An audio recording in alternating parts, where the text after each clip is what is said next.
Welcome to the Tech Egg. Don't get scrambled. Enjoy the video. You begin by opening the Google form you want to link. Make sure you are signed in to the account that owns the form. Permissions matter. Once done, keep a Google Sheet ready in the same account or create a new one.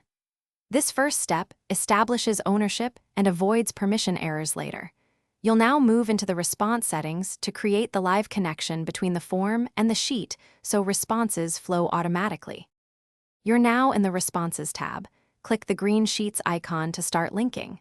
Choose to create a new spreadsheet or select an existing one. Create if you want a clean layout, select if you need an existing workflow.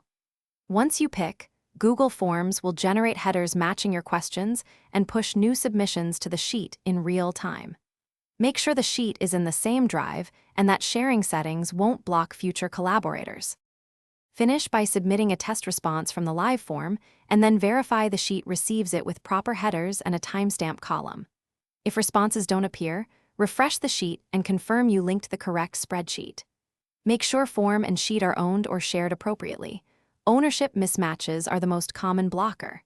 If syncing still fails, unlink and relink via the Sheets icon, and then retest to confirm the connection is restored. Thanks for watching. Consider subscribing if I helped unscramble your problems.